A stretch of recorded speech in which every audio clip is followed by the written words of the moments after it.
नमस्कार साथियों, मैं रवि गुप्ता आपका आज हमारे YouTube channel entrepreneur India TV पर हार्दिक स्वागत करता हूं। साथियों, आज मैं आपसे एक गंभीर विषय पर बात करने जा रहा हूं और ये गंभीर विषय है हमारे देश में रोजगार की समस्या। जैसा कि आप सब जानते हैं कि जिस तरह से हमारे देश की आबादी बढ़ रही है, ऐसे में नए रोजगार उत्पन्न करना एक बहुत बड़ी चुनौती है। सरकार, चाहे वो केंद्र स्तर पर हो या राज्य स्तर पर हो, अपने अपने प्रयास सभी लोग कर रहे हैं, लेकिन इस प्रयास में जब तक जन भागीदारी का समावेश नहीं होगा तब तक अच्छे परिणाम नहीं आएंगे। ऐसा मैंने इसलिए कहा क्योंकि हमारे देश की मानसिकता है, आमतौर पर जब युवा पढ़ाई पूरी कर लेता है तो उसकी सबसे पहली प्राथमिकता होती है नौकरी का ढूंढना।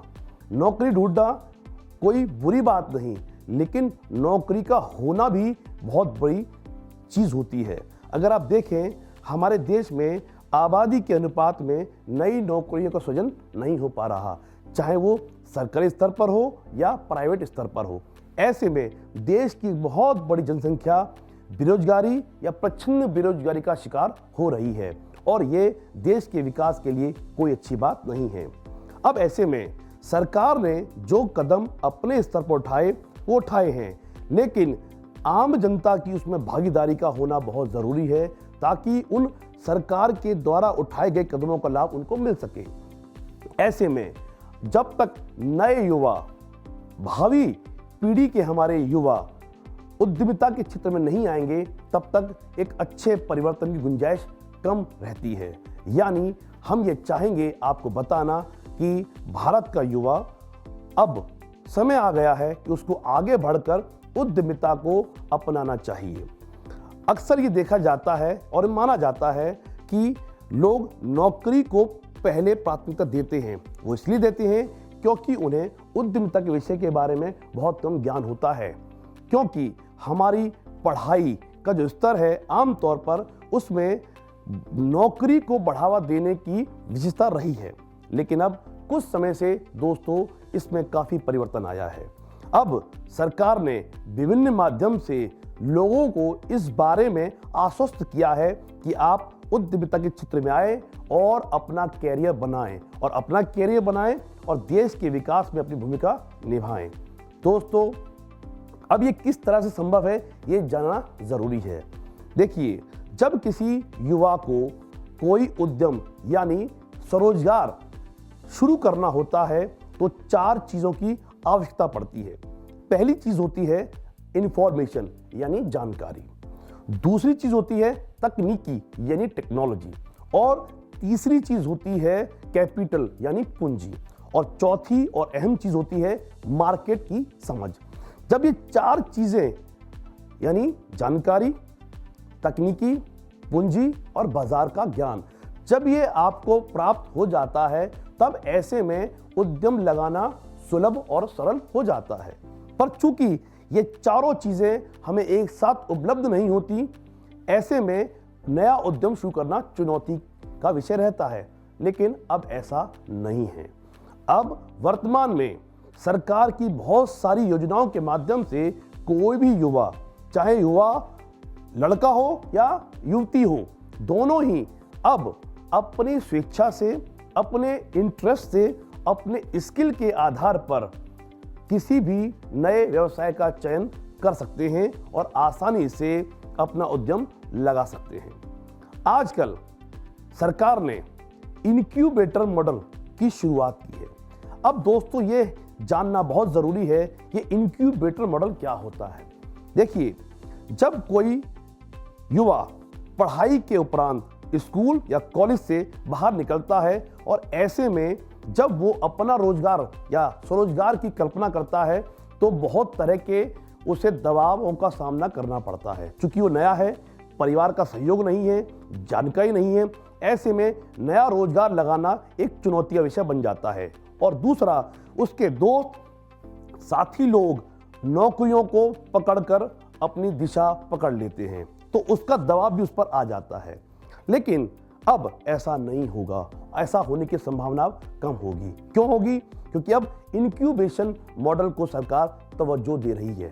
किस तरह दे रही है कि अब हमारे युवा पढ़ाई के साथ साथ, जब वो स्कूलों में हो, कॉलेज में हो, पढ़ाई के साथ साथ ऐसे बिजनेस इंक्यूबेटर से जुड़े और उद्यमिता के बारीकियां सीखें। आप जब उस इंक्यूबेटर से जुड़ते हैं तो आपके उद्यम की बारीकियां सिखाई जाती हैं, जिनको हम कहते हैं हैंड होल्डिंग सपोर्ट। यानी वो सपोर्ट क्या होगी? सबसे पहला आइडिया, किस आइडिया पर हमको अपना स्वरोजगार शुरू करना है। आइडिया बहुत सारे होते हैं, उनमें से एक उपयुक्त आइडिया का चयन करना।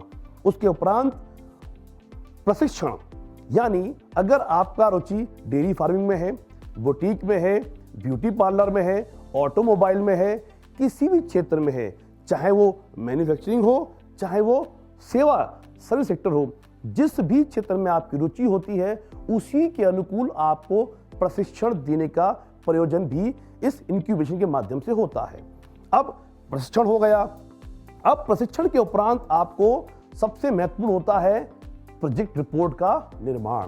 किसी भी व्यापार धंधे की सफलता उसकी प्रोजेक्ट रिपोर्ट पर निर्भर करती है और ये प्रोजेक्ट रिपोर्ट आपको इस इंक्यूबेटर के माध्यम से बनवाई जाती है। यानी ये रिपोर्ट आप बनाते हैं एक्सपर्ट की गाइडेंस में।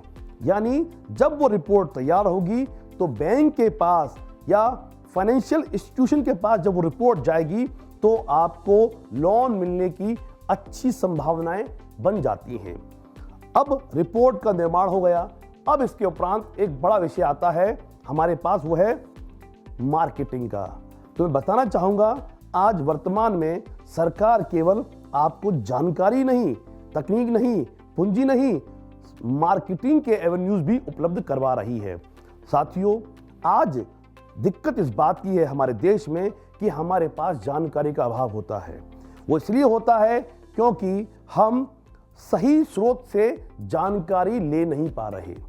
उसके बहुत सारे कारण होंगे, उनके डिटेल में मैं नहीं जाऊंगा, लेकिन मैं ये बात जरूर कहूंगा कि आज उद्यमिता सबसे बेहतरीन विकल्प है।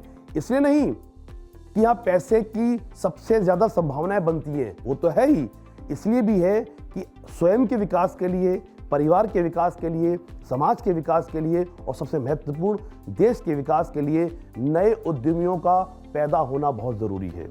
और ये उद्यमिता केवल पुरुषों तक या लड़कों तक सीमित नहीं है, महिलाओं का भी इसमें भागीदारी उतनी ही बनती है।